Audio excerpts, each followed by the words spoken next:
Assalamualaikum anak-anak, selamat pagi, apa kabarnya? Semoga dimanapun kalian berada dalam keadaan sehat walafiat. Oke, hari ini kita masih belajar tentang bilangan bulat, tentang operasi bilangan bulat.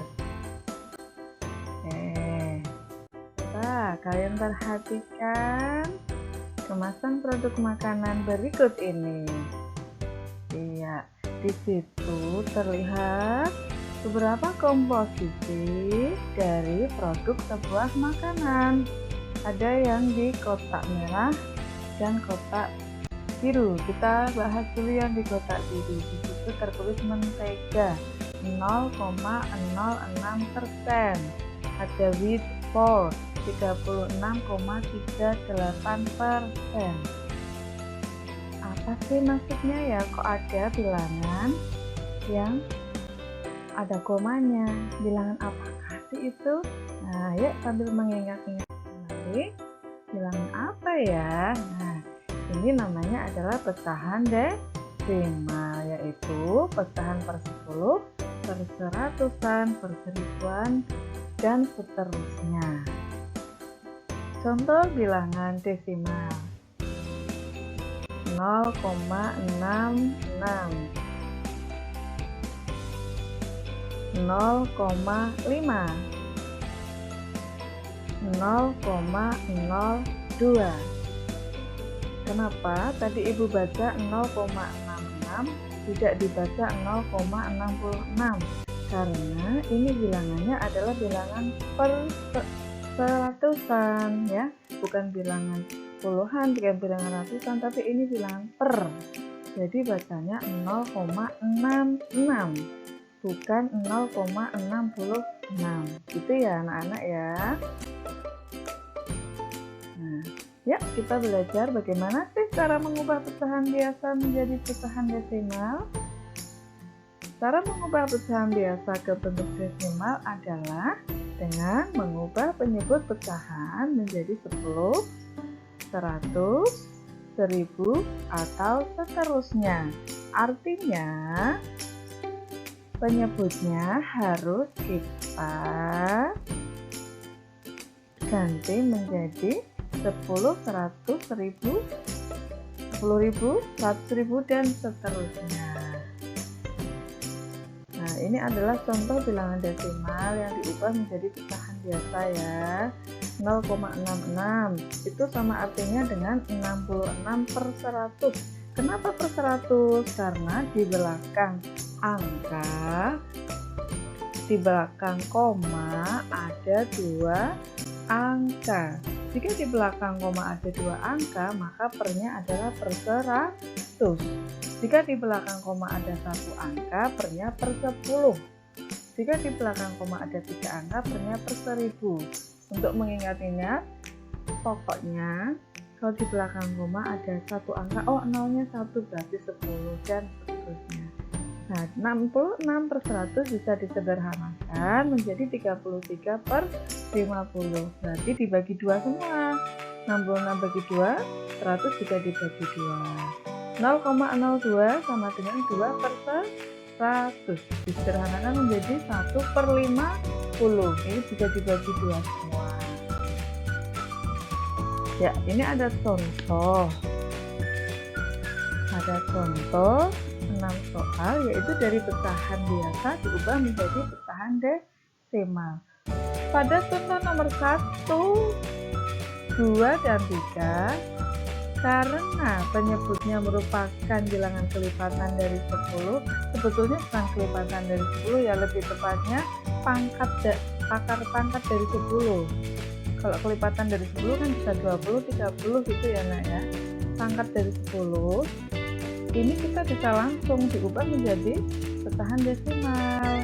Ini contohnya yang nomor 1, 3 per 10 diubah menjadi pecahan desimal menjadi 0,3. Kenapa? Karena pernya 10, jadi hanya ada 1 angka di belakang koma. Soal nomor 2, 45 per 100 diubah menjadi pecahan desimal menjadi 0,4 Kenapa? Karena per 100 maka di belakang koma ada 2 angka. Kemudian kita kasih contoh lagi yang soal nomor 4. Ada 3/4. Karena penyebutnya bukan pangkat dari 10 atau kelipatan dari 10, maka kita harus menjadikan penyebut ini menjadi bilangan kelipatan dari 10. 4 biar menjadi bilangan kelipatan dari 10 kan bisa 10, 100 dan seterusnya. Kalau 10 kan tidak bisa. 4 kali berapa biar 10 tidak bisa. Oh, ternyata dijadikan 100, yaitu dikali 25. Jika penyebutnya dikali 25, maka pembilangnya yang atas juga dikali 25. 3 kali 25 sama dengan 75. 4 kali 25 sama dengan 100. Ketemu 75/100 sama dengan 0,75. Oke, untuk contoh-contoh yang lainnya nanti bisa dipelajari lagi ya. Yang nomor 5, ini adalah pecahan campuran. 1 2/5. Kenapa kok jadi 7/5? Berarti dari pecahan campuran ini kita ubah menjadi pecahan biasa. Setelah diubah menjadi pecahan biasa, baru diubah menjadi pecahan desimal. Oke, 1 2/5 kita ubah menjadi pecahan biasa, yaitu dengan cara 5 dikali 1, hasilnya berapa ditambah 2. 5 kali 1 sama dengan 5, ditambah 2 sama dengan 7/5. Kalau penyebutnya masih utuh, masih sama ya. 7/5 kita jadikan pecahan desimal, yaitu dengan mengubah penyebutnya menjadi kelipatan 10 ya. Karena 5 bisa ya, 5 kali 2 sama dengan 10. Berarti yang atas 7 juga dikali 2. 7 kali 2 sama dengan 14.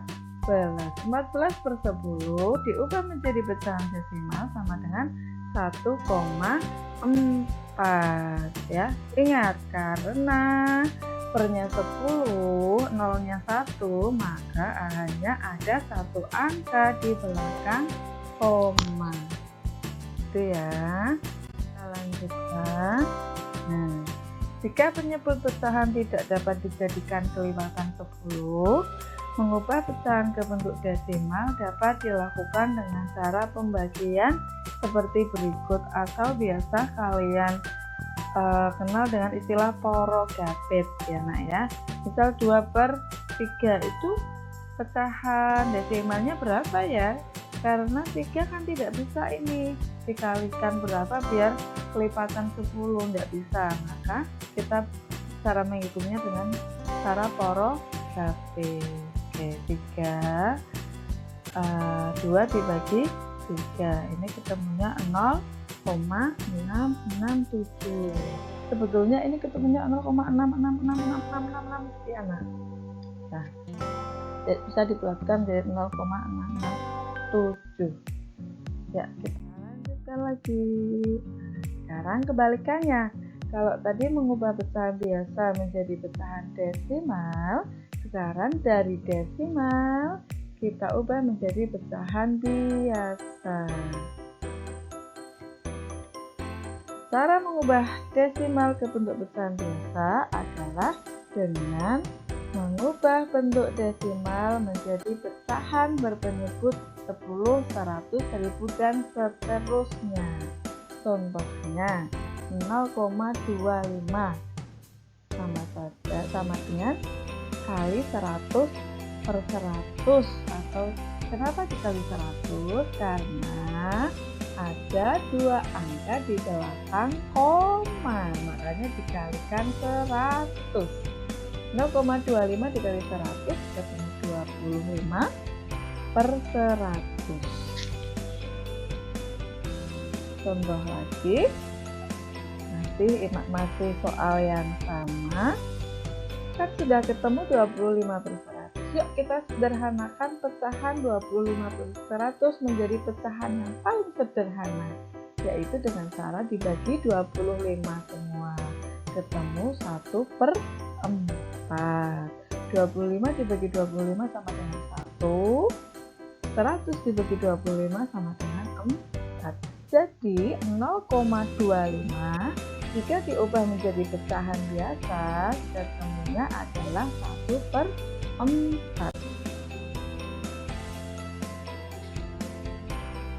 Nah, ini ada contoh soalnya. Soal nomor 1. 0,8 sama dengan 8/10 karena hanya ada satu angka di belakang koma ya. Bisa nggak ini disederhanakan? Masih bisa, yaitu dengan cara dibagi 2. Atas bagi 2, bawah bagi 2, pembilang bagi 2, penyebut bagi 2. Ketemu 4/5. Soal nomor 2, contoh nomor 2, 0,25. Karena ada 2 angka di belakang koma, maka penyebutnya 100. Nah, 0,25 sama dengan 25/100. Disederhanakan dengan cara dibagi 25, atas 25, bawah 25 ketemu 1/4. Contoh nomor 3, 0,375. Karena ada 3 angka di belakang koma, maka penyebutnya adalah 1000. Nah, ketemu 375/1000. Disederhanakan menjadi berapa ini? Dibagi 125 semua ya, menjadi 3/8. Iya, begitulah anak-anak ya. Sekarang untuk menambah pemahaman kalian, silahkan anak-anak kerjakan soal berikut ini. Nanti hasilnya dikirim di classroom atau dikumpulkan di sekolah lewat luring bagi yang tidak bergabung di classroom. Jika ada yang kurang jelas atau belum paham, nanti bisa ditanyakan kepada guru kalian, kepada ibu guru ya. Selamat belajar anak-anakku semua. Tetap jaga kesehatan, rajin beribadah, dan hormat serta santun kepada orang tua. Terima kasih. Assalamualaikum warahmatullahi wabarakatuh.